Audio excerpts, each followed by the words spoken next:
ending of the movie. Like, no one cares except for you people who have to just get up, work yourselves up all the time. You know what sexualizing children actually is, and I've shown this before in previous episodes of the show here. When guys run up into Hooters and have their 7-year-old boys with them, in many cases, I've always seen these little boys take pictures with the waitresses, take pictures with the bartender in their scantily clad uniforms and go raising them up right.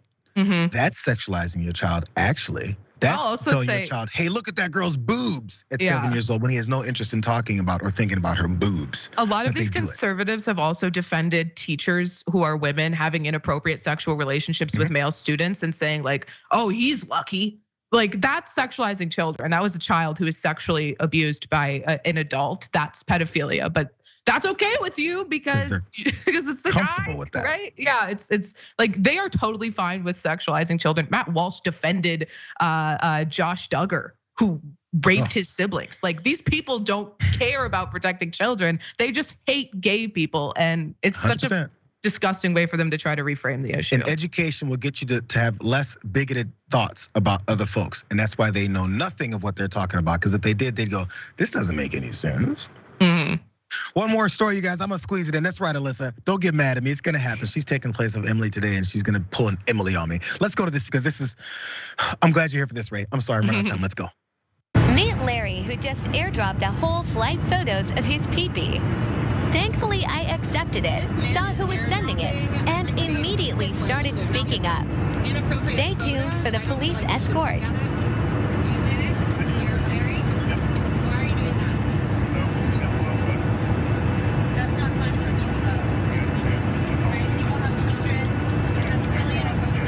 It's sexual harassment. It is failing. Disgusting. It is assault. My apologies.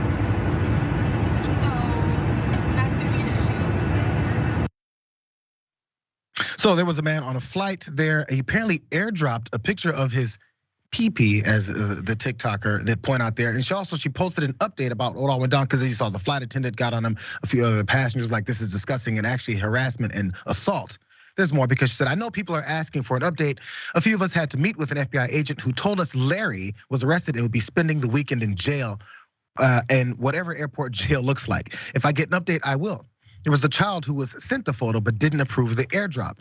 His dad was ready to fight. Outside of that, we all got statements and we're told to wait for a phone call and we may get updates. What a day. And by the way, in case you didn't hear the guy who was there, he said, she said, what are you doing and why? I thought it'd be a little fun. That's a little fun for him. So here's more details really fast. A Southwest Airlines spokesman told local media, we can confirm this unfortunate incident occurred on a recent flight from Detroit to Denver. Our flight attendants immediately addressed the situation and the crew requested local law enforcement officers meet the flight upon arrival, which they did, and subsequently apprehended the individual responsible. And in a reply, the TikToker said, he continued to pull the photo up several times. This is a person that wanted the attention for sure. It's a cyber flasher, if you would. And these types of things apparently are on the rise. Instead of walking down the street and open up your trench coat, it's here, let me airdrop something and see if you enjoy that. Again, nobody wants to see your little disgusting, shriveled up, nasty penis, right? Yeah, I'll just say as someone who gets a lot of unsolicited nude photographs DM to me, screw you, Larry. And I hope that you had a miserable time in airport jail, you sick pervert. I mean, I hope you learned his lesson. He'll never do anything like this again, because a lot of times people do this, they don't see any repercussions. So it's nice to see someone actually having to face the consequences of what they're doing. But God, I feel so bad for the people on that flight, especially the TikToker who accepted it and so that she could see who sent it and call him out. Like, that's so nasty. That's so disgusting. The things that women, and I'm saying women only specifically because we see it at such a large scale. I'm sure it's not just women, but have to receive, like you just casually talked about the unsolicited pictures you get on social media. I'm heavily on social media, not once. Don't say that, now they're gonna send it to you. Oh, I'm sorry, Jesus.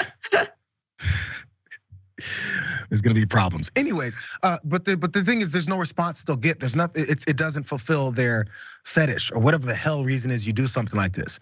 It's disgusting. And more than airport jail for a day should actually be increased here. We like to talk about crime deterrence. This is a serious crime, and if people are gonna do stuff like this, again, children were there. Maybe we should unleash that father on him and let him get his ass whooped, because that's the next step.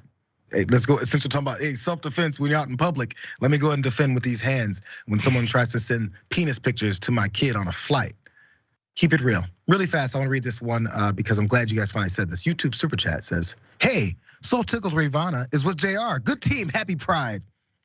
Last day of Pride, of course, you guys as well. Glad Ravana has been with us. Thank you guys for joining us as well on another Thursday edition of The Watch List. We'll be back tomorrow to wrap up the week.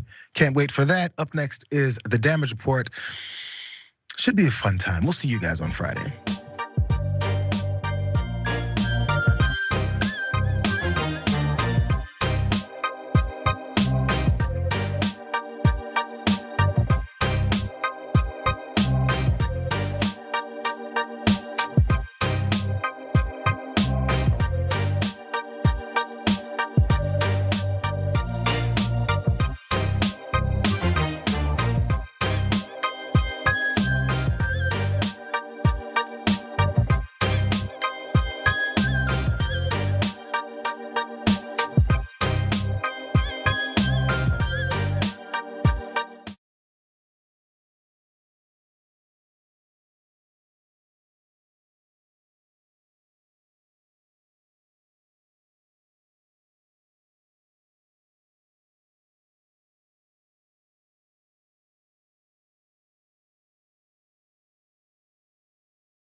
Hello and welcome everyone to the Damage Report with Francesca Fiorentini. Yes, because of the state of patriarchy, which is at sort of red alert levels, we've ousted John Iadarola. And so you get me for the rest of the week. And I hope you are thankful because it's the least we can do on this show, honestly. And with me for a Thursday here on the Damage Report is host of the Hysteria podcast, Erin Ryan. Erin, how's it going? It is going. It continues to go. Somehow. Yes, somehow it continues to go. I'm here, you're here. That's good. That's a good start. It is. I appreciate us just being like, yep, it is what it is. Don't ask me how I am. How is that even still a question? I don't know. We're gonna have to come up with a new one. Like, how are you doing? No, it's like, well, you made it. Exactly. We are gonna get into a lot of things in this hour, in this show.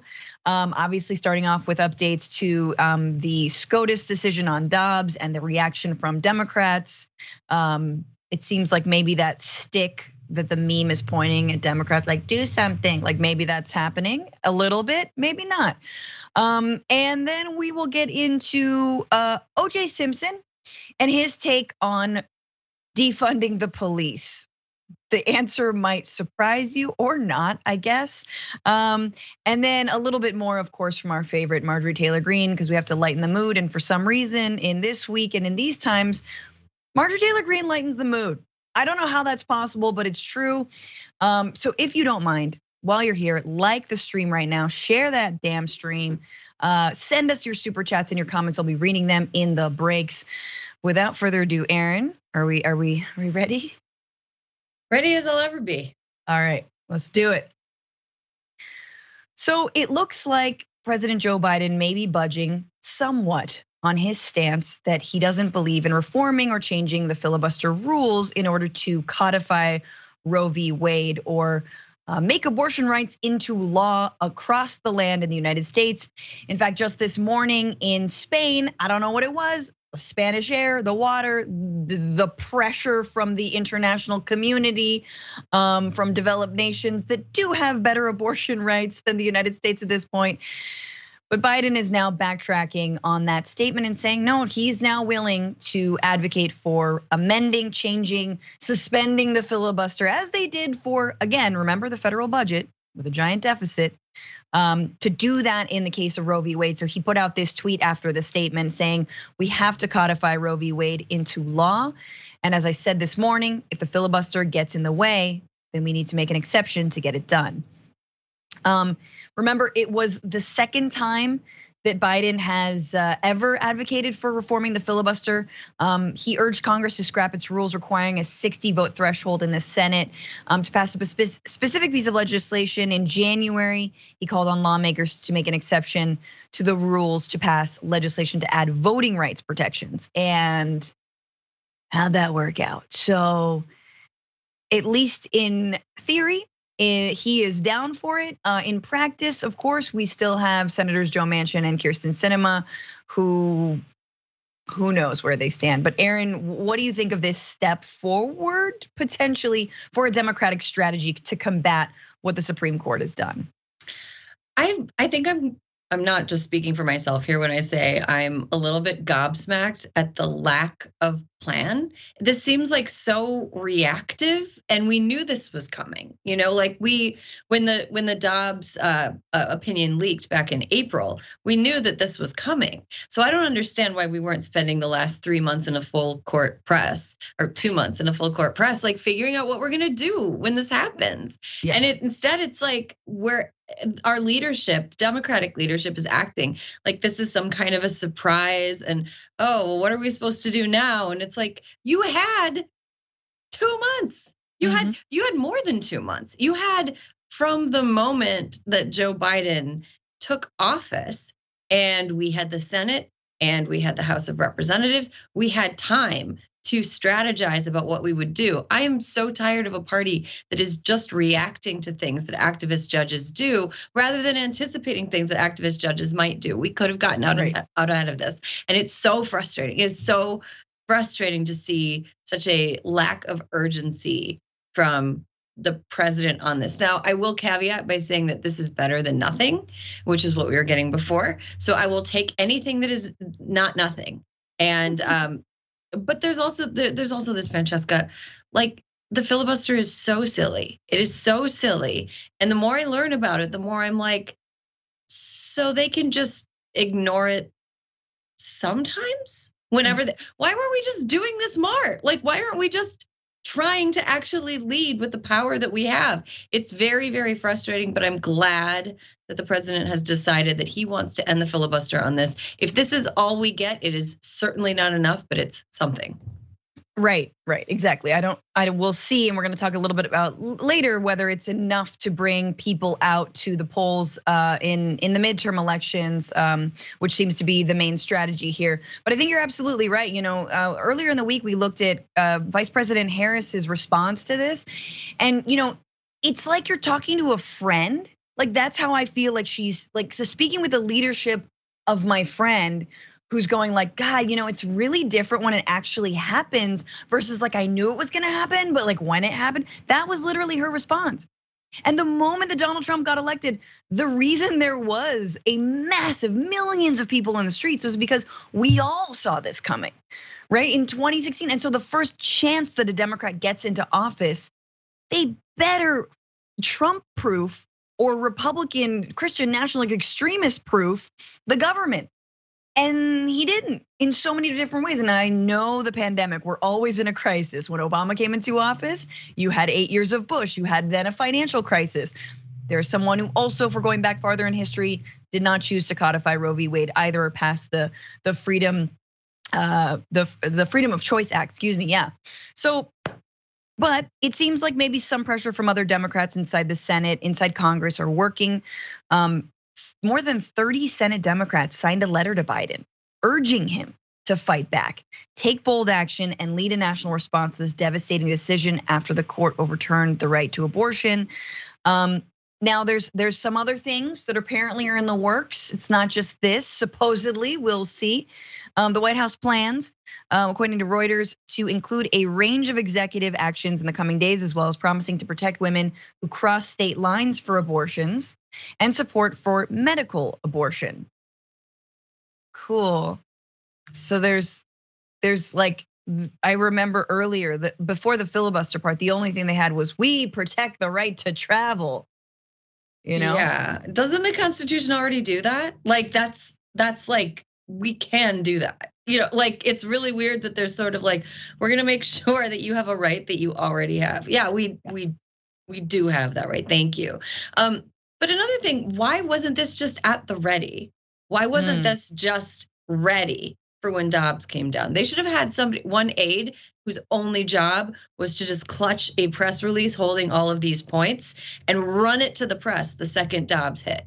Yes. And they didn't, because that would have at least made me feel, as someone who voted for Joe Biden in the election in 2020, like my needs were in some way being prioritized, and the needs of more than half of Joe Biden's voters were being prioritized. It just seems like such an own goal. I mean, I don't like to talk about this politically because this is people's lives we're talking about. This is millions and millions and millions of people's lives and personhood that we're talking about. But like politically, like if that's why, what is he doing? I don't understand. Yeah, I'm baffled. And in fact, today, Justice Ketanji Brown Jackson is being sworn in as Justice Breyer retires. Obviously, that will not change the makeup of this right-leaning and majority conservative Supreme Court. It won't change that balance, but it is noteworthy. And I wish we were in a better place to celebrate the first African-American woman to sit on the Supreme Court. But when it comes to actually helping someone like Justice Brown Jackson out in terms of like, padding it a little bit, that's off the table. So this is again, according to Reuters, and they're reporting with senior White House officials. Privately, Biden has expressed skepticism about a wide range of Supreme Court reform proposals, including restricting the court's power, setting limits for term limits for justices, and strengthening ethics and transparency rules, according to a person involved in conversations weeks prior to the most recent Supreme Court decision. And mind you, you got maybe the filibuster in writing on a tweet. Yes, I want to reform it, change it for this instance. But beyond that, that seems like as much as the White House is willing to do, at least from now until when. So for example, the White House does not support calls to allow abortion providers to work from federal property because it is worried the government won't be able to keep them safe, on or off the property, 2 sources explained.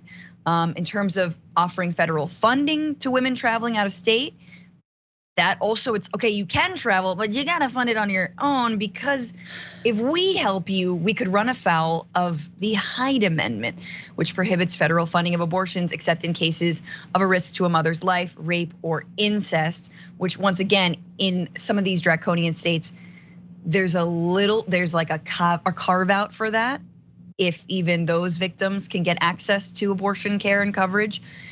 But Joe Biden supported the Hyde Amendment until 2019, until it was clear he was running for office. And folks were like, why do you still support this? And then he had to drop it, at least on paper. But it seems like tacitly he's still supporting it. Before I let you jump in, Nancy Pelosi, who's in Italy right now for some reason, I don't know why. She outlined specific legislation that Democrats will consider, including shielding women from criminal prosecution if they travel out of state to seek an abortion, and protecting women's personal data stored in reproductive health apps from state lawmakers. So again, the ground moves, everything changes more to the right. Things get worse and worse and worse. And Democrats, do they hold the line? No, we're fighting now on the grounds that Republicans have set out for us. Okay, so you won't be prosecuted for traveling. Okay, well, we'll make sure that apps can't track you. It's like, yeah, none of this should be happening in the first place. But Erin, please. Yeah, it seems very much like, okay, so quick story time. One time I was in negotiations for a job, and I was talking to this like editor that I'm friendly with, and he told me, stop. Right now you are sounding like when Bugs Bunny convinces Elmer Fudd to argue with himself. And I feel like the Democrats are like Elmer Fudd, like talking themselves into a worse and worse deal, and like Republicans are the Bugs Bunny. You never want to be the Elmer Fudd. You always want to be the Bugs Bunny. We're the Elmer Fudd right now. We're arguing against ourselves. We're talking ourselves out of things. You know what Republicans do? Republicans try things. Republicans try things that sound nuts. And then they just like let the courts figure it out. Let someone else decide whether or not it was okay after the fact. Like we need to start, and I, maybe I'll eat my words here. We need to start asking for forgiveness instead of permission. We need to start just trying things, because we've been asking for permission for too long. They don't ask for permission. They just do things. We need to start doing things. Okay, we can't put abortion clinics on federal land. Why not? Let's try it. Let's see what happens. Right. So the issue is you're worried that people won't be safe. Send people to protect them, and like let the courts say that that's not okay. Like why aren't we trying things? Why aren't we being a little bit bolder? I think now is not a time to talk ourselves out of action that could help people. And yet that is precisely what the White House believes is the way forward. Let's see, I'm trying to find where but this is also in that Reuters article, basically admitting that this is not gonna help them in November, that if they do anything bold, that will turn people away from the polls. And again, if you needed any more evidence that they don't care about young people, about women's votes, about the LGBTQ plus vote, about people of color votes, about all the votes of the people whose civil rights are currently being stripped away from this extremist Supreme Court, it's that those actions, any kind of clinic on federal land, getting people Plan C, whatever it is, that feels too radical for them, because they want the middle sliver, that sort of middle, like the piece of pie's already been eaten, but they're like, there's still some crumbs, and they want that middle sliver of voters. Those like maybe conservative to Democrat, swing voter, the elusive swing voter. And that's very clear in their messaging. So I wanna pivot, because it looks like not just Joe Biden, but even progressives like Pramila Jayapal, Representative Jayapal, or Senator Elizabeth Warren, fundraisers inside and outside of Congress are dead set on voting harder. This is the message that will come out of the Supreme Court justice rulings on Roe v. Wade, on Dobbs, that it isn't about taking action, but it is about putting it back to the people to vote even harder. So let's take a look at this clip from Elizabeth Warren. But it's also focused like a laser on the election in November. And we get 2 more senators on the Democratic side, 2 senators who are willing to protect access to abortion and get rid of the filibuster so that we can pass it. And yes, John Fetterman, I'm looking at you in Pennsylvania. Mandela Barnes, I'm looking at you in Wisconsin. We bring them in, then we've got the votes, and we can protect every woman, no matter where she lives. So that is a big promise from a senator who is also, to her credit, advocating for other action beyond what, let's say, the president is advocating for in terms of opening clinics on federal lands, taking executive action to protect the right to get an abortion in this country. But she's also giving some, and this is the question, is this hard reality, hard truth about the election that's coming up? I want to jump down to, this is from CNN, obviously reminding us that Democrats can hold the Senate by merely reelecting incumbents, merely, that's a fun word. In Arizona, Georgia, Nevada, and New Hampshire, all states Biden won in 2020. They can't keep them all. Pennsylvania and Wisconsin provide chances to flip Republican seats in 2 more states Biden won. So it's holding on to these and adding 2 more, Pennsylvania and Wisconsin. In the House, Republicans need a net gain of only 4 seats, a fraction of the average historical gain for the party, not holding the White House to recapture the majority. It is a tenuous majority, and we've known this. We opened the show talking about the filibuster. We know that Joe Manchin and Kyrsten Sinema are not budging on that issue and are not budging on so many issues and have been basically just kind of linebackers against progress. But here you have, someone like Elizabeth Warren giving us some hard truths. You've got Pramila Jayapal and others. I want to play this one clip for you. This is the Democratic Super PAC Priorities USA, also laying out the importance of voting in November. The only way to change that at the federal level is to elect 2 more Democratic senators in Wisconsin and in Pennsylvania to protect our seats in Colorado and Georgia and Arizona, and to do everything we can to hold the House. So there you have it. This appears to be the strategy. We see the limitations of this administration. We see what they're not willing to do to protect Roe and protect abortion rights. Ergo, we're focusing in on November. It felt crass on Friday. Still feels pretty damn crass, but Erin, I did want to get your thoughts. Yeah, I mean, they're not wrong that we need 2 more senators. That's so not wrong, but it's also so demoralizing to not act because we are anticipating getting 2 more senators would be complete folly. It would be so silly. This is what we have right now. So, and we might not have it in November. Like, do you remember in 2020 when we were positive that we were going to take the Senate? There were some people talking about taking the Senate, 55 seats. We were going to unseat Susan Collins. We were going to do all of this stuff, and none of it happened. All of the down ballot races at the federal level, Republicans overperformed in 2020. So Democrats didn't perform the way that they wanted to, even though Biden won. I don't know why we would trust even polling that came out this week in the wake of Dobbs that showed Democrats experiencing like a net bump in polling in because of the decision. We can't trust polls. We can't trust that we're going to win more seats in the House and the Senate in November. We cannot trust the upcoming election. Let's do what we can now. Let's do more than what we can now. Let's ask for forgiveness and not permission now. And then do what we can with the next Congress that we have. I don't like this kicking the can down the road thing. I find it to be very craven. I find it to be, and I don't think that this is the case when it comes to Representative Jayapal or Elizabeth Warren. But I have seen like fundraising appeals off of the Dobbs decision, and that is gross to me. I don't want to focus on raising money for an election that's coming up. I don't want to focus on doing work for the election that's coming up. I want to get done what can get done now and then make decisions based on what happens in November.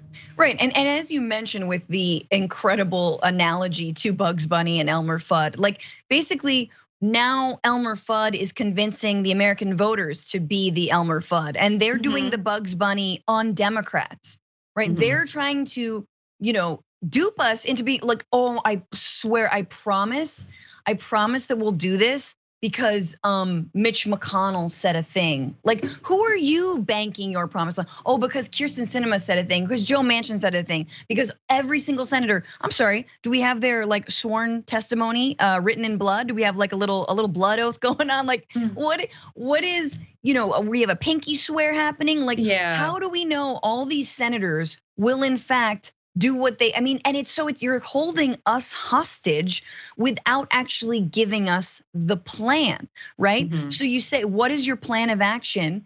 And if it isn't this, if it isn't A, then it's B. And if it isn't B, then it's C. And if it isn't, and by the way, I think it should be plan C. And I think that should be free for everybody. But I do, they're still squeezing us, man. And I feel like, yes, a vote in 2020 for Joe Biden, in my opinion, was a strategic vote against fascism. And I think that mattered. And yet, I also believe that the pitch that the Democratic Party was making in 2020 was vote us in and we will steer us clear of this fascist takeover. We will right the ship. We will turn it around. We know we're hanging off the cliff here. Not, hey, we're gonna fall, but here's like a very small, some water wings. Maybe you'll survive when we crash. That's utter crap. It is not enough. And so I do wanna, and I know we need to take polling with a grain of salt, but this was interesting. The YouGov poll with CBS News, Roe v. Wade and the midterms overturning them, it makes you do what? Democrats say 50% more likely to vote, 8% less likely, 52% no effect. Republicans, interestingly, only 20% more likely to vote, and 77% say no effect. So clearly, there's minimal more of a fire being lit underneath Democrats than Republicans, which is very interesting because you got Mike Pence doing, victory laps here. But it doesn't seem to be stirring the base, and you wonder maybe that's because most people in America, even if they're Republicans, believe in a woman's right to choose. But I almost feel like Democrats look at that and they're like, yeah, hell yeah, doing nothing, it actually kind of works. Just scaring them, that kind of works. Final words, Erin. Yeah, here's the thing. You mentioned earlier about that Joe Biden was going for this middle vote, right? The kind of like, oh, I live in a suburb, but I have a gay friend, that sort of vote.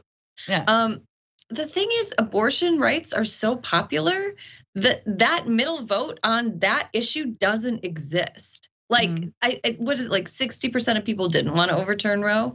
That is like, he's appealing not to the middle, he's appealing to like the right, like the far right, and they wouldn't vote for him anyway. I feel the same about like other issues that I think would be really advantageous for Democrats to bring up right now. Okay, look, abortion is banned in a lot of places. So why do we have a federal family leave program? Why aren't Republicans' bluffs being called? If you care about families so much, let's support them. Let's make motherhood a little bit easier as we figure out a way to un-F what has been effed. Like let's figure out a way to support the people that are going to be forced to have children. Democrats aren't doing that either. I really wish, like you said, that there was a clear plan. Like, guys, there's no we got this, but we have a plan for how we're going to attack this. And I wish we knew the plan of attack, and I wish we could see it in action. Right now, it just feels like I'm putting a lot of messages in my spam folder, and I'm unsubscribing from a bunch of texts asking for money. And I need more than that from Democrats. I love that. And that, Joe Biden loves bipartisanship, and calling Republicans bluff on whether or not they are a pro-family party by putting together a robust parental leave, universal child care program. Child tax credit. Why don't we extend that? Why do we extend it for longer? Like it's right there. We were just doing it. Like, why? Just bring it back. Why not? It's. I don't want to be the president ever. It seems like a hard job that sucks. But like, I feel like maybe Joe Biden should listen to people who have some ideas around what could be done, what could be made out of this situation. I think it's terrible in almost all respects, but also presents some opportunities to actually enact some change. Absolutely. All right, we got to take our first break. There is way more on the other side of this, including, with everything, 1 step forward and 5 steps back for the Democrats. But we'll be right back. You guys. Oh man. Josh crawled on the floor to get his computer. He opened the door of the office and I was like, you can't go in here. So he crawled like this is Erin's husband. We're doing comments right now. So I think I like this insider look. Wow, that's support. That's a supportive partner. It was very, I mean, it's not the first time he's had to crawl behind me to get his computer. All week long you've been making him crawl. That's what we should do if we're dating cis men, is just, you get to crawl everywhere. That's where you belong. Seriously, I'm so sorry about that. No worries. There's a lot of love apparently for your Bugs Bunny Elmer Fudd analogy. People are freaking out about it. Some member comments, not Dweezil, aka Tail Wagon Dragon. Go Franny, go, thank you.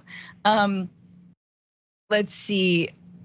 Hammer Dam on YouTube, McConnell will suspend the filibuster across the board day 1. And then Eileen tags, after setting up the Hunter Biden committee. The Hunter Biden laptop committee. Yeah, if shoe on the other foot, like, I can't. Why do they love to lose so much? Like their stock portfolios are still gonna be fine, and they could fight a little bit harder. Like you could still be a corporate Dem and fight minimally harder. Anyway, Eric the Red, the thing is, if I felt I could trust Democratic leadership, this wouldn't be a bad strategy. They do need a firmer grip on the Senate and what with the Republican Democrats there, but could they just show some fight and give us any reason at all to believe they will actually do something next year? Absolutely. Absolutely. I think the smart thing to say is and I think we're all advocating personally, no one's saying don't vote, but is it the right message to come out immediately after? No. Does it sound a little bit better now that we're a week out? Yes, now, but we've needed to see a plan in this whole week about what you're gonna do with our votes. Thank you, Cooking Edibles Dragon, member for 19 months. Love you, Francesca. Know that we would be homies in real life. I am glad I found TDR because I found you and many other awesome fighters. Oh, that's really sweet. It's like how I feel about Beyonce. I'm like, we would actually really get along, but you have a song that says you don't want any more friends, and so I'm not gonna try anymore. Not to draw comparisons. Sherry Mahan, thank you so much for joining Tier 1. What's up? Let's get some super chats. Our King One Garcia, our government has always been reactive, not proactive. Well, especially when Democrats are in power, sadly. Angry Little Nobody, thank you for your super chat. I love this crooked media, TDR, TYT, Hysteria universe crossover. I love Erin and Alyssa. Progressives need to learn from the conservatives and never slow down. It's not just vote, but always vote. Hell yeah. Yes, it is. It's better than the Marvel universe, the progressive universe. I don't know. Finding ways to dunk on the nerds now that John's away, even though oh man, the Dragon Squad's gonna turn on me. I wish I had a superpower. It'd be cool. You do have a superpower. You're a mom. Oh, see what I did? Oh my god. And Moonchild Dragon female power panel on TDR today. You're damn right. Sailor Degurin says, I hope AOC primaries Biden. Not yet, my child. I think we'll have to wait a few more years. All right, we've got a lot more show on the other side. Keep them comments coming. Thank you so much.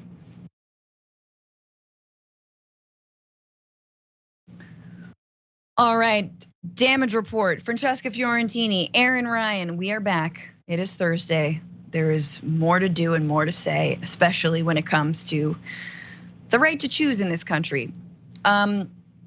So, as Joe Biden has said that he will support a filibuster amendment or lifting in order to pass Roe v. Wade legislation, he is simultaneously seemed to be cutting backdoor deals to appoint lifetime judges, federal judges, who are anti-choice. That's right. This deal is struck with none other than Minority Senate Leader Mitch McConnell. Oh my God, I can't believe this is happening. According to the Louisville Courier-Journal, Biden has agreed to nominate attorney Chad Meredith once there's a federal court vacancy in Kentucky where abortion was outlawed immediately following the high court's ruling in Dobbs. In exchange, this is why he would do it, people, McConnell has purportedly agreed not to obstruct the president's future judicial nominations. Do we believe that? Cool. That's great. Your friend seems like a really cool guy. More about Chad Meredith. Chad Meredith is the attorney who previously served as Kentucky's Solicitor General and represented a number of Kentucky's top GOP officials in cases curbing abortion access and, of course, COVID-19 public health measures. Specifically, Meredith represented Kentucky's then Governor Matt Bevin in a 2019 legal battle against an abortion clinic, saying at one point that effectively eliminating access to abortion in the state would have a negligible impact on women seeking the procedure. He also defended a 2017 law requiring doctors to perform an ultrasound and describe the image to a patient before providing an abortion. Don't get me started. This is according to the Louisville Courier-Journal. So here you go. Here is what the master legislator, I guess, the head of the Democratic Party is willing to do when it comes to abortion rights, is give Mitch McConnell a win in Kentucky by appointing this anti-choice attorney to be a federal judge, a lifetime appointment, and then what? The rest of his appointments go through hunky-dory? Erin, I have to get your thoughts on this.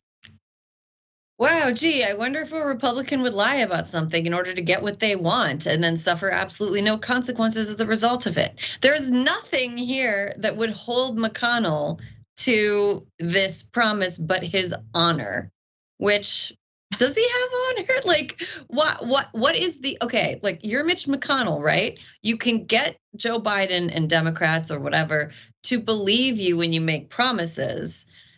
And then there's no penalty for you when you break those promises. And then they'll believe you again when you make more promises to get what you want. Why wouldn't you just lie and make fake promises all the time? This is like an economically, like we're talking economics, like more broadly than money. This is an economically sound decision by Mitch McConnell to just continually make promises, lie, break promises, suffer no consequences, do the same thing again.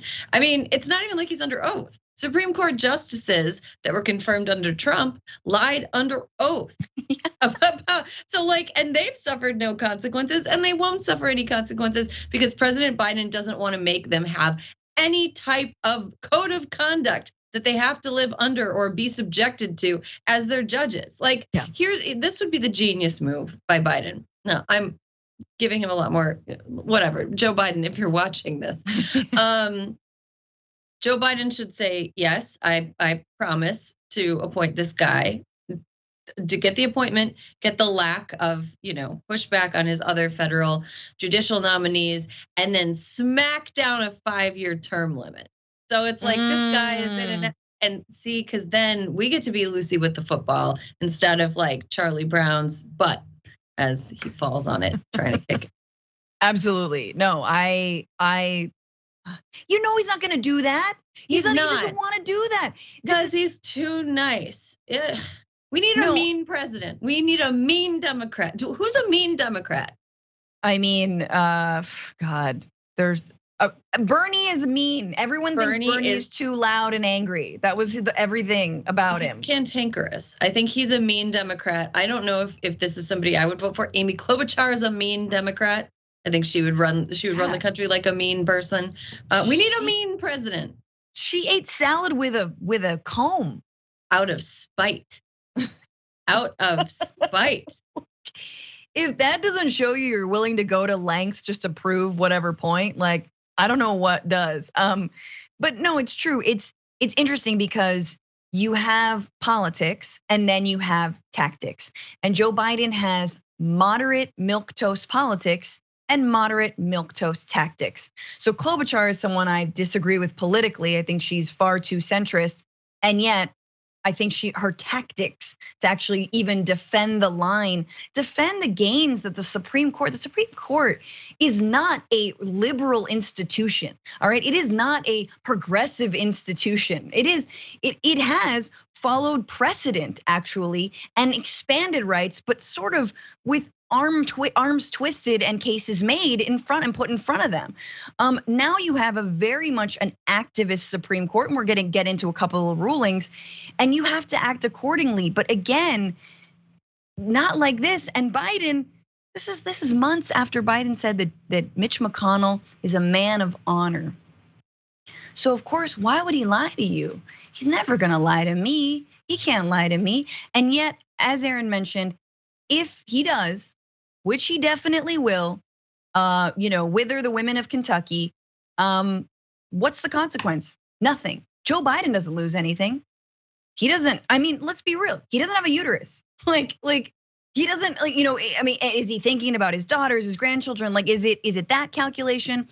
But it's again, there's so many people who have nothing to lose and who have no experience with any of this. I'm thinking of that viral tweet about how a woman was like, I had an ex-boyfriend who thought that my eggs were covered in a hard shell in my ovaries. And that means I don't trust men to legislate all women's bodies. It is like obscene that we are even having this conversation, Francesca, that this is like, not that you brought it up because it's obviously like relevant, but the fact that like what people with uteruses are allowed to do with them, the fact that it's a public discussion is so, it's like obscene. I think every once in a while it's important for us to step back and talk about what we're doing here. We're having a conversation about the government's right, the mostly male government's right, to tell women and people with uteruses what to do with their body. Like what? This is this is an obscene conversation. We should not be having the conversation. I cannot believe we're here, and I cannot believe right now we are talking about mostly men who are themselves too old to father children safely, and a couple, and the women on the Supreme Court all too old to give birth to children. Nobody making these decisions can give birth. And they are about a part of the population. I'm sorry, I feel sometimes like I'm on mushrooms when I talk about this. Like, why do I have hands? It's like, what is this conversation? Why are we having this conversation? It's horrifying to me. The worst trip ever. That is a waste. The worst of mushrooms. Terrible. I knew that they were the wrong kind of mushrooms. I shouldn't have trusted. You never trust somebody named Chad. Also, no. This judge, Chad. Mushroom dealer. Chad. He gave it to you in like, the Chad Meredith's like, here's some dirty shrooms. I'm sorry, this is, but it does feel like what we're living in. Yeah. I'm like, what is this? This is nuts. I want to move on because obviously it isn't just Roe v. Wade. It's a lot of other stuff. It is a dismantling of essentially any kind of regulatory ability of the federal government to protect us. And one of those ways that they protected us was protecting our right to decide if and when and how we become parents, right? That right to an abortion. But there are other rights that are being stripped away as well. So climate change, in a blow to the fight against climate change, the Supreme Court on Thursday limited how the nation's main anti-air pollution law can be used to reduce carbon dioxide emissions from power plants. So this is a 6-3 vote. And the court said that the Clean Air Act does not give Environmental Protection Agency broad authority to regulate greenhouse gas emissions from power plants that control global warming. The Environmental Protection Agency, like you're more just like window dressing. You're just there. You just, it's cute, like nice try, but no. Why? Because corporations need somewhere to dump stuff. Air, water, land, wherever. The implications of the ruling could extend well beyond environmental policy and further signal that the court's newly expanded conservative majority is deeply skeptical of the power of the administrative agencies to address major issues facing the nation and the planet. Yeah, that's what it is. Oh, it's totally, they're like, well, we should go about it a different way. No. They don't care. They don't want there to be oversight, whether that's corporate oversight, definitely not government oversight. This is all, again, Steve Bannon just put on another shirt over his 3 shirts and is like, yeah, today's gonna be a 4-shirt day, Steve. Like, he loves this because this is his dream of dismantling the administrative state, as he has been quoted a million times, is the goal of a Trump administration. While Trump is not in office, this is the lasting impact of his time there.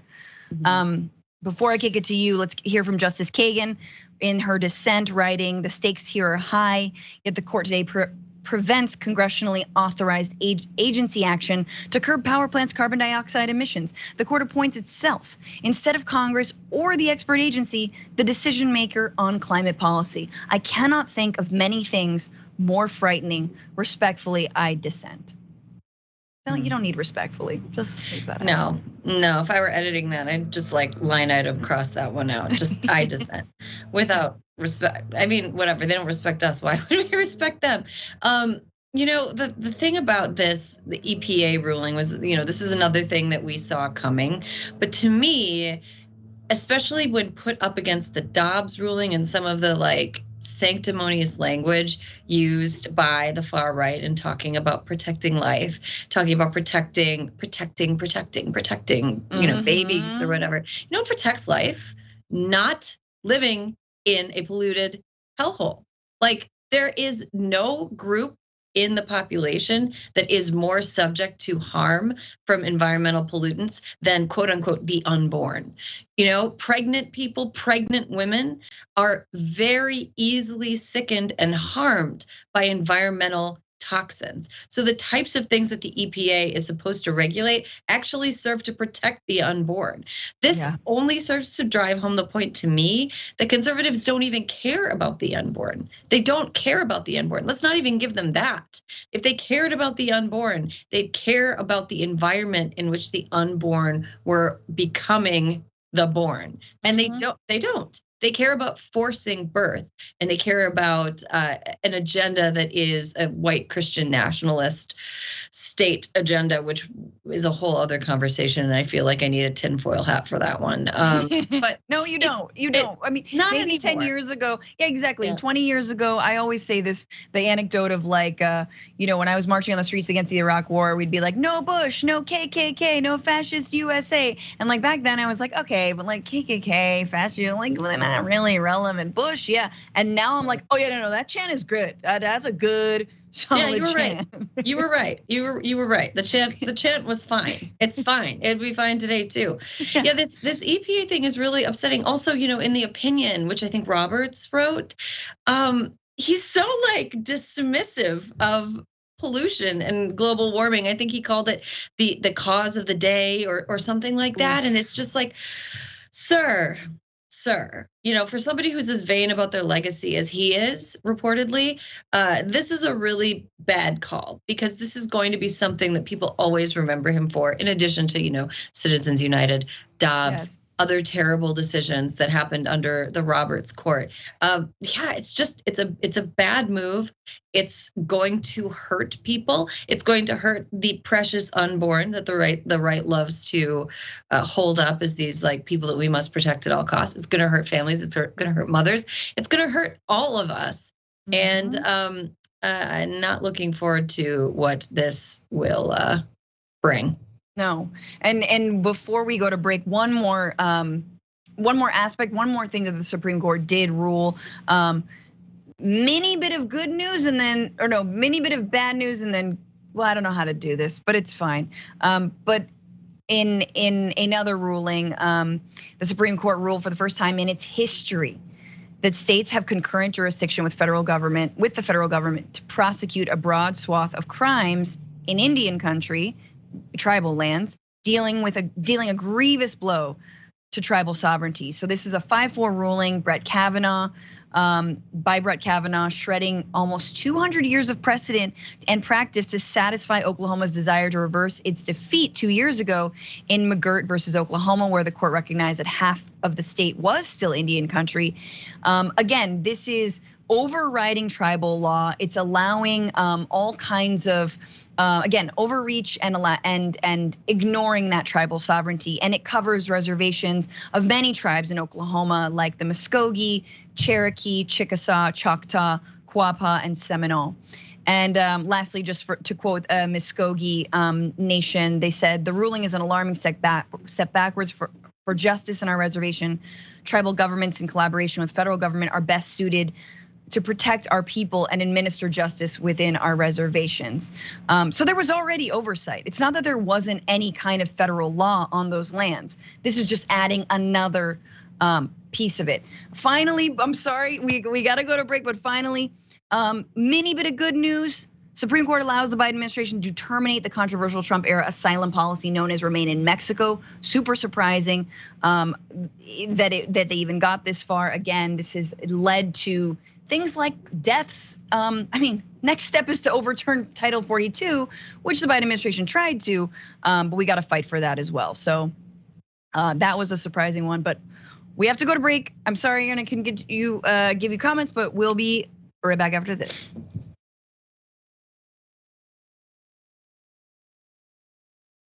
I'm fine, everything's fine. Let's see. James Thompson writing in. Thank you for your super chat. If we had Medicare for all, this would not be a topic. I mean, and this is the thing is like, if and when, and I'm gonna say when, we can't throw reproductive rights under the bus. I think like the way the ACA was thrown under the bus. I mean, the ACA threw the public option under the bus, but the idea that like, oh no, well this will never ever help with terminating of pregnancies. Like as long as that's the case, then it's fine. I mean, sorry, and obviously the ACA just bolstered private insurance, but in terms of like Medicaid and Medicare, those kinds of things, and the Hyde Amendment. So it has to be a totality of a healthcare plan. Potato, always a better day when Francesca's on TDR. Really? Thank you. Dark Phoenix 33, what if we vote harder and get more mansions and cinemas? Very good point. What if we vote harder and we don't even know these people's records or if they're committed to doing what we want them to do? I mean, we know that Fetterman in Pennsylvania is, I don't know about Mandela Barnes. I don't know. Mandela Barnes is a, I wouldn't think that they would be a cinema or a mansion. I mean, think about Wisconsin. Wisconsin's my home state, so I'm a little bit like defensive about it. So it is a land of contrasts. It's a land of Ron Johnsons, but it's also Tammy Baldwin. And Tammy Baldwin has a record of being one of the most progressive senators. And she's got a hugely high approval rating in the state. They elected Tony Evers governor. I think that there's like a strong progressive tradition in Wisconsin, and I don't believe Wisconsin Democratic voters would nominate a cinema type. But then again, cinema, it kind of lied to people. So that's true. She bait and switched in a almost Republican like manner. Oh, so brilliantly. Yeah. There you go. Just don't wear sleeves. Say that you're bi. Hey, I'm not saying that I'm bi, but I am not wearing sleeves. I see this ploy, Erin. This long con. How dare you? How dare you? New Moon JLP on Twitch. Erin is fab. Agreed. No, whether or not there are sleeves. Elephants are afraid of bees. Erin, sweet, need this duo today. And then Shoegaze Dragon Georgie. All hail Her Majesty Queen Franny. Yes, Fran. You need like a little crown. People are like talk about you as like royalty. You need a accessory. I should get like a neon crown behind me, like a little bit of the Biggie crown. Yeah. Yeah, totally. I think you just should right behind. That's just super humble, Super humble move. Whatever. I think it's cool. All right, let's see. Boop, boop, boop. Emo Dragon, Katie, Fran, you're back. I'm back. I'm here tomorrow too. I hope that's okay. I'm probably here on Monday as well. It's nonstop, Fran. And Inyard 3 AM Z is gifting tier 1 tier 1 sub to TYT's community. Thank you so much for all those gifted subs. Northern Dragon Mom subscribed for 11 months with Prime. Thank you so much. I don't know how much time I have, so I'm just gonna keep going. Let's see. Thank you, Certified 37 for subscribing at tier 1. Beyond Ludicrous Speed gifting that sub out. Drew in Georgia gifting a sub. You're so sweet. And then Jason, thank you for your super chat. Told my therapist the news regarding Roe and January 6th revelations left me feeling drained. To my surprise, she was in the dark on most of the topics. Oh God, I fear she represents most Americans. That, or I need a new therapist. That's a good way to end. Oh, all right. We've got a little bit left in this hour. So let's jump into this. Marjorie Taylor Greene is somehow always a little bit right for the wrong reasons. And I say it like maybe 3%, 2% right. And she's always making headlines by being 3 or 2% right, admitting that global warming exists, having no idea why it's caused, or admitting that it exists and then relishing it. All the business opportunities that will come from everyone, searching for water. So here she was yesterday on Twitter with something that there's a little bit of a through line with the crazies like MTG, writing, why are so many food manufacturing and processing plants catching fire? Why did thousands of cattle all die in a heat wave? Usually just the old, sick, or weak die in stressful conditions, not the whole herd. Food security is national security. Okay, so that last part, that's that 1% of like, oh gosh, security is national security. Oh my gosh, yes, good job, Marjorie, good job. 33%. See me after class. It's not a 0, it's a 33.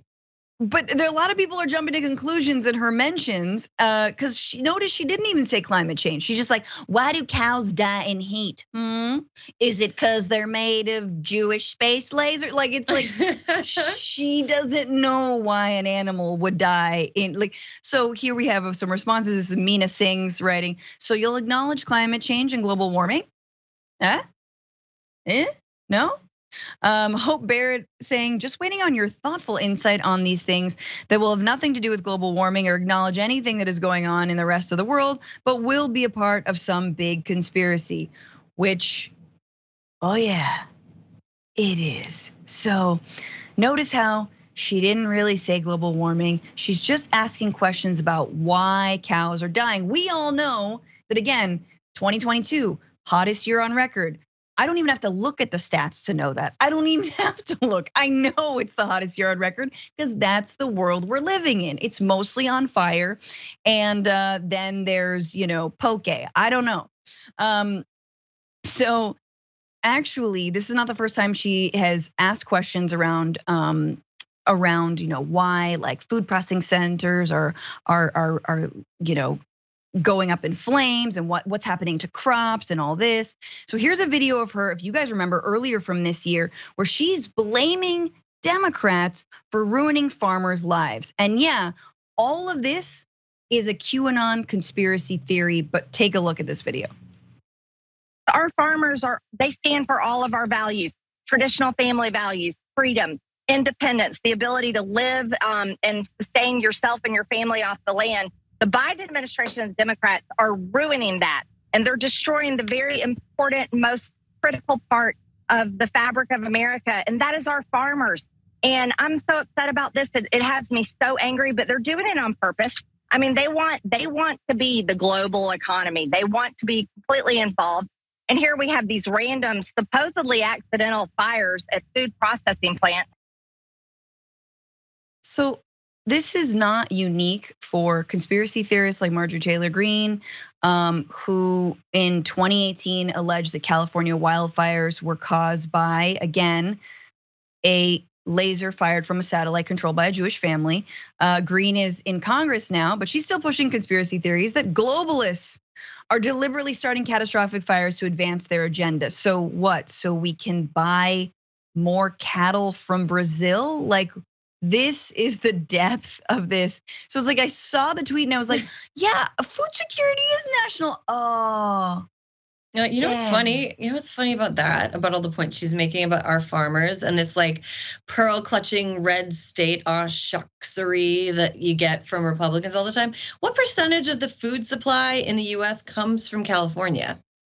Hellish blue state California. It's really nice to see Marjorie Taylor Greene come out in support of the state where I live, California, the home of so much of America's agricultural production. The just asking question thing, I think just is doing a lot of work because she's definitely not thinking.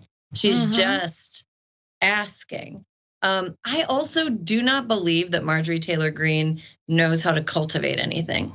She doesn't seem like the type of person who's ever grown anything, ever successfully kept an animal alive, or really like Marjorie, you're so good at, I mean, look, I'm also like coming a little bit for her because I grew up in a rural area and we had like chickens and sheep and I milked cows and all that stuff. Tell me how does calf birth work, Marjorie? Ever assisted a cow birth? You ever farmed? Tell me about farming. Tell me what you know about farming. She just repeats things that she sees in the craziest parts of the Twitter sphere. And her people who are her acolytes believe it. And it's very frustrating as somebody who actually has some firsthand experience, actually being on a farm, being around farmers, and like knowing what these things look like. It's just, she's stealing valor, honestly. Yeah. Stealing farmers. The other thing that I think is so important to know about farming and like running farms is the amount of labor that is required, and often that labor is immigrant labor, whether documented or undocumented. And I've spoken to, and we've all done stories about this, that like the more robust our immigration policies, the more safe they are for people, the more actual like people there are to work these farms, these American farms, if we love these American farms so much. But no, that conflicts with our anti-immigrant stance. Anyway, that is Marjorie Taylor Greene's sort of self-own of the week, and I hope you enjoyed it. There is more show on YouTube. If you're on linear, meet us there.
everybody, welcome back to what remains of the Damage Report.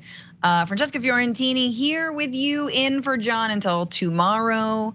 Erin Ryan also hanging with us. Erin, I'm gonna read some comments before we jump back into the news. Okay, love a comment. Yeah, Comrade Dragon, member for 19 months, says, so happy to be here. Thank you for helping keep us informed and too strong. Hell yeah, I do need more coffee. Moon Dragon gifting 5 Damage Report memberships. That's so nice of you. You get access to, John and I do a top 10 every Monday, and they're usually a lot of fun. We recently did the top 10 reasons to get married or great things about being married, and top 10 least good things. The least good things came very easy, way too easy. And John's number 1 was essentially the same, which is like, someone just there helping me, encouraging me to do stuff. And then it was like, someone just there encouraging me to do stuff. It's very fun. There's always somebody home. There's always somebody home. The Chibs, member for 17 months, member for many moons. Thank you. Yes, indeed. Thanks for making sense of American politics for this foreigner from the S-hole country that started Trump's fear of windmills. Amazing. Oh, what was that? Holland? What country was that? No, it was, I believe, Scotland. Because he was trying to build a golf course, and they were going to build like a wind farm off that would have messed with his view. So that's why it's a little sad that Donald Quixote didn't take off as much as it did due to his pursuance of the windmills. But I know. Didn't he also in Scotland? I think he has like a Trump hotel and like made like some either military or Secret Service stay there. And it was like I think that hotel, if you want to do something fun, going to the like Yelp reviews of Trump hotels, it's amazing. It was like the shrimp smelled like garbage. Like it was really good. It's all like 2 stars.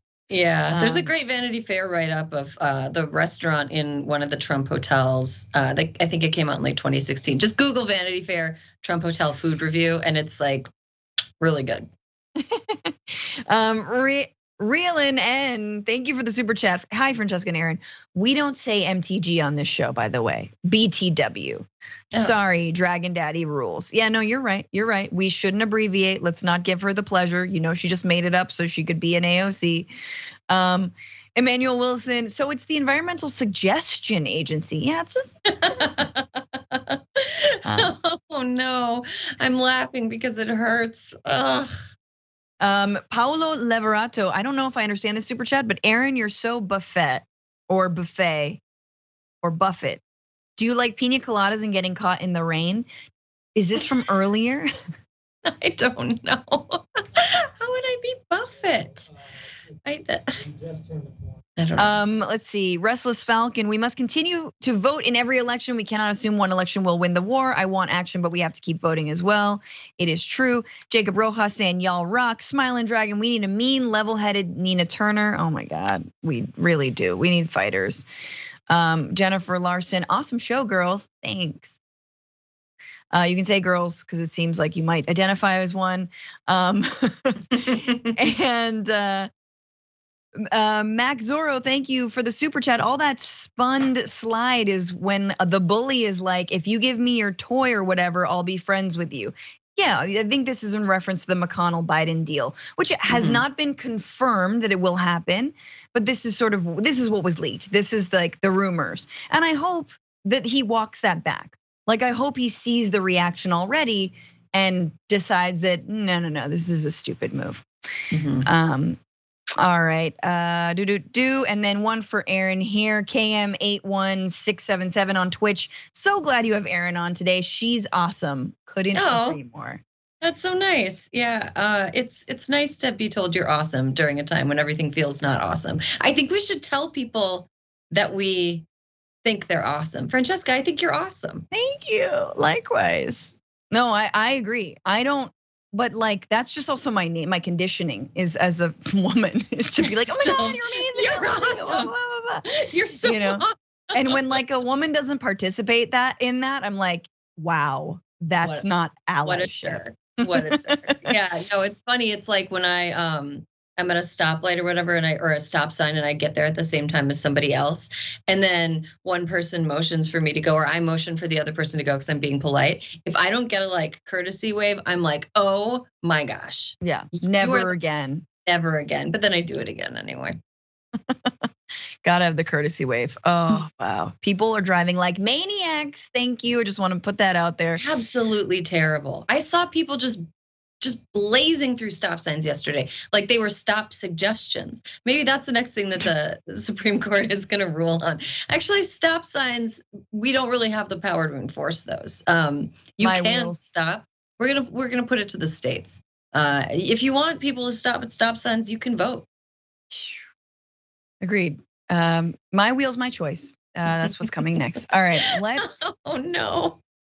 Let's get into this next story. This is just great. I love this story because it is so bizarre and yet leads us to talk about something substantive. So let's begin with this. Hey, Twitter world, it's me, yours truly. Well, a lot of things was taking place yesterday. I see in Los Angeles, they voted to defund the sheriff's department. I think that's all wrong. You know, I spent a little time in one of our institutions, and trust me, we need police. We need the sheriff's department. I always said they should just redirect some of those funds to better training, and I've always said to expanding the IA, Internal Affairs of Police, who investigate the police. But defunding the police as a whole or the sheriff's department as a whole, no. Oh, OJ. So much happening in his little note to Twitter. OJ Simpson weighing in on West Hollywood City Council decision to redirect some funds from the sheriff's department into safety teams that are still in place for public safety. And let's talk about that. But amazing. A man, mind you, not only alleged murderer, double homicide of his ex-wife and her boyfriend, but in 2008 was sentenced to 33 years in prison for armed robbery. He was let out on parole after 9 years, which is something that for some reason I had forgotten about. But he does have experience with law enforcement, maybe a little bit less experience when it comes to the law and what's going on now. Like he didn't even get the city right. It wasn't Los Angeles. It was West. It's you get it. You get it. It was not factually correct. First of all, but you know he took the time out of his golfing. Apparently he was golfing to halfway listen to a incorrect story and give a bad opinion. So I guess look. If we had a mean Democratic president, maybe being that ill-informed and speaking out of turn would result in some jail time, but we don't. Well, I think that's really interesting because it brings up, what has been going on in the sheriff's department here in Los Angeles. And I'm not a budget expert on how this works, but I do know that West Hollywood had it within its power to take funding away from those sheriffs and redirect it, and they did. It was a narrow vote, so let's look into it. The measure was only narrowly approved. It was not approved with the support of WeHo Mayor Lauren Meister, but the restructuring will leave West Hollywood with 4 fewer patrolling sheriff's deputies over the next year. That's just 4. All right, that's not that crazy. No one has defunded the sheriff's department. No one has defunded the police. There's 4 fewer people. And what happens with that same money? So the new budget reallocates the funds, or as maybe OJ would like, redirects the funds from those 4 deputies to block by block, which staffs unarmed, blue-shirted security ambassadors and provides the city with supplemental law enforcement services. The money from the 4 sheriff's deputies is enough to hire 30 ambassadors. So that is huge, and it's part and parcel of a broader push in Los Angeles, as you have in city council specifically right now in a number of districts, progressives winning their races unseating Democrats, sort of establishment Democrats, who have a so-called tough on crime policy, and replacing them with people who are open-minded about new and different alternatives to policing that doesn't just funnel money into the sheriff's department. Now, Erin, maybe you have more insight on how the sheriff's department and a city like West Hollywood works. But from my understanding, it seems like West Hollywood has to divert its budget to the sheriff's department, that it pays for LA Sheriff's Department to have some, to have jurisdiction in its neighborhood. But the LA Sheriff's Department has not instilled a lot of confidence lately. And why? Because apparently it is rife with gangs, and not apparently, but proven.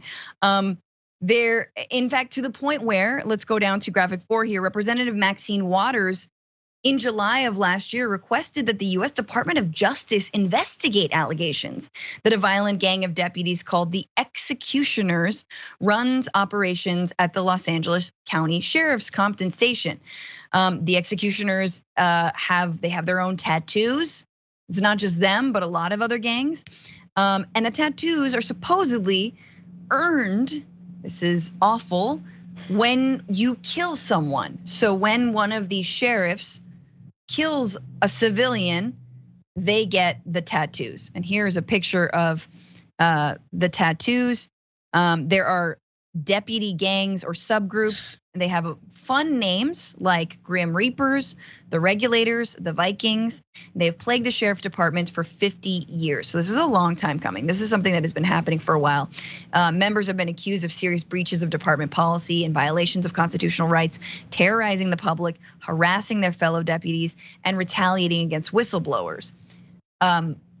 So it's no wonder if one of the many different cities inside that make up LA County is saying, hey, you know those like scary gang dudes? We want to just have fewer of them here. Let's have 30 public safety workers instead of these sheriffs. Does that sound okay? Is that defunding the police? Yeah, I don't think that's defunding the police. I think that's just being smarter with your resources, right? Like, wouldn't you rather, I mean, how many crimes in West Hollywood, most of what I have seen has been me getting parking tickets, because that's a great place to get a parking ticket if you're ever in LA. So, most of the crimes ostensibly that are happening in a place like West Hollywood, which if people aren't familiar, it's a pretty safe place with a lot of nightlife, a lot of shopping. It's definitely not what people think of as a neighborhood that has like a big problem with like violent crime. So why wouldn't you want to have 30 people who can handle lower level crimes or help with community disturbances like noise violations or whatever, rather than 4 people who are armed to the teeth coming in there hot, ready to earn their bad tattoo? Like, this seems like a no-brainer for a place like West Hollywood, which does have the power to decide. I mean, it is a separate, it's incorporated separately from LA. It's like a neighborhood, but it has its own government. So I just don't it seems like a no-brainer to me. And I can't say, if I were a resident of West Hollywood, I would be encouraged by this. Although I would want to say, I hope the security officers aren't anywhere near as bad as some of the police officers in LA. Well, they're unarmed, so that's a start. Yeah, right. Well, right. Just armed with a nasty facial expression. But a lot of times that's all you need. Like, you have a noise complaint, you just need somebody to show up and be like, hey, turn down the stereo. I'm from the police department. Cool. No weapons necessary. I don't need, nothing needs to go beyond that, I'm a security ambassador. Do you need help? Don't worry, I won't kill you. I won't go in shooting. We covered a story not so long ago about the LAPD shooting just wildly into a department store and killing a young girl who was changing in a dressing room because someone was wielding a knife, right? They're having a mental breakdown and they were wielding a knife. It was scary. People were leaving and fleeing. And like, you can just imagine if they hadn't gone in there shooting, if someone who was more level-headed, who could speak. Now, I'm not saying this person necessarily knows how to disarm someone with a knife, but damn it, if our other option is to go in shooting, I'm going with the person who can at least talk or can be empowered to speak to that person.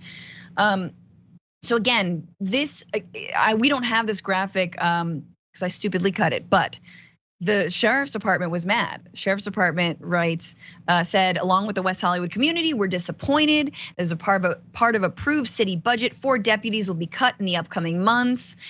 We would like to thank all the residents who are opposed to this vote and responded in opposition. It appears outside activists had more weight than the residents of West Hollywood. No. Residents of West Hollywood voted in their city council members. City council members voted for this measure. It didn't defund you completely. And guess what? Maybe when you clear the gangs out of your ranks, you can get your money back. But most of us would have lost our jobs 1,000,000 times over, if not be in jail for doing the same things that the LA Sheriff's Department has been doing, terrorizing innocent civilians. Yeah, and I think this brings into relief something that's really important when we talk about issues with defunding the police. Like in these conversations, even when media outlets publish like verbatim police, PR, it's very clearly about money. They just want money. They don't care about public safety in a lot of cases. They care primarily about having the money that they want in their budget. And there is not necessarily a direct tie with how much money is given to police budgets and how safe people are. If police cared about public safety, and I'm talking about the LAPD here, if they cared about public safety, they would care about outcomes, not input. And this really brings something to the surface that I think more people should think about more often. Is it's primarily about money. Yeah. Yes, absolutely. And again, back to like this, I mean, it's anecdotal, but you can think about it. If 4 sheriffs equals 30 public safety workers, then those public safety, I mean, like I'm taking that. I'm taking 30 people. I'm taking more people. How much are those police officers making? Like, and how much are the public safety workers getting like group insurance? Like this got me like asking like paperwork questions like, how much do they get paid per hour? Do they get lunch breaks? Are they being treated fairly? It's between 3 and I think 400,000 a year for every officer. So it's not nothing. It's a lot. That's too much. Yeah, that's too much. It's too much. Anyway, OJ, keep trying, buddy. You'll get it one day. My God. Do we want to tell OJ to keep trying? No, obviously that was dumb on my part. OJ, stop trying. OJ, focus on do golf. less. Do less, OJ. Just play golf. You can say nothing. Oh God. All right. Well, let's turn to someone who actually is facing justice for their crimes. When beginning as a reminder with the kind of person this man is. Here we go. Y'all killing me with this. I gave y'all 30 years of my career. Robert. 30 years of my career. Y'all trying to kill me. You killing me, man. This is not about music. I'm trying to have a relationship with my kids, and I can't do it. So that is R&B singer R. Kelly, notorious predator and gaslighter, as you can see from that interview with Gayle King a couple years ago. And he was recently sentenced, finally, to 30 years in prison for his for being a sex trafficker, essentially, and an abuser, and preying on minors, and all of the things, and in all the dozens and dozens and dozens of witnesses, many of whom testified in his trial. So he was sentenced to 30 years on Wednesday following his conviction last year on federal racketeering, sex trafficking charges stemming from his efforts to, over the years, use his fame to ensnare victims he sexually abused. Prosecutors asked for prosecutors asked the judge to sentence Kelly, who is 55, to more than 25 years behind bars, while his defense attorneys asked for 10 or fewer, saying prosecutors' request was tantamount to a life sentence. Instead, it was 30. The 5-week federal trial in Brooklyn included testimony from witnesses who say they were sexually and physically abused by R. Kelly. The court also heard from people involved with orchestrating the disgraced R&B singer's 1994 marriage to late singer Aaliyah when she was just 15 years old and he was an adult, after she believed she'd gotten pregnant. Yeah, cool. So let's hear from some of those victims. I just quoting from Lizette Martinez, who responding to that 30-year sentence says, "I personally don't think it's enough, but I'm pleased with it." Martinez says she was a girl full of life who dreamed of becoming a singer when she was roped into the disgraced R&B star's orbit and turned into a sex slave. Then another victim writes or says, "There wasn't a day in my life that I actually believed the judicial system would come through for Black and brown girls." Cunningham said, and Jovante Cunningham first met Kelly at age 14 and said his abuse spanned 30 years, and 30 years is what he got. These are often young women, they're women of color, they're Black women. And if I encourage everyone to watch the documentary Surviving R. Kelly, it is difficult, but it is necessary. And it really also sheds a light back on American society overall and how much we ignored the crimes of R. Kelly because many of his victims were young Black girls. Erin, thoughts on this verdict? Yeah, I mean, I think that R. Kelly, the fact that he was able to do this for so long is a testament to the fact that powerful people will get away with what they can get away with for as long as they can. And if they get away with something that seems really over the top or egregiously wrong, they're just going to keep escalating and escalating and escalating until somebody puts a stop to it. It's so good to see him finally being put behind bars for this. I feel like this has been something that's been going on for a really long time. The public being aware of how awful he is, how awful he's been. You know, I lived and worked in Chicago when I was right out of college, and the rumors back then, even back then in 2005, were everywhere. Anybody, if you talk to any educators, if you talk to people who lived and worked on the South Side, they would tell you something awful about R. Kelly. And it's great to see the justice system coming through on behalf of his victims. And 30 years, life sentence, fine by me. If somebody's got to go to jail, let it be R. Kelly. Absolutely. And I hope he is not up for parole. Like that, there has to be a close eye watched on that situation. And again, remember that when the premiere of that documentary that detailed all of those allegations and all of his victims, when that premiere came out, there was a bomb threat called in. Like the lives and the safety of these victims, the lengths they went to speak out is huge and enormous and ongoing. And so I also don't want to only see R. Kelly face justice, but what about all the people, all the handlers, the publicists, the people who helped and aided and abetted such a powerful man? These things don't happen alone. They don't happen in a vacuum. But we rarely cover the fallout of, the wingmen and women who often help abusers get away with their crimes. Anyway, that is all the time we have for the show today, but thank you all so much for being here. Erin, where can people find you and your work? Oh, well, I'm a contributor to the Daily Beast, so I'm sometimes there. You can also find me on Twitter at Morning Gloria. I'm on Instagram, but that's just mostly pictures of like things I found on TikTok and my baby.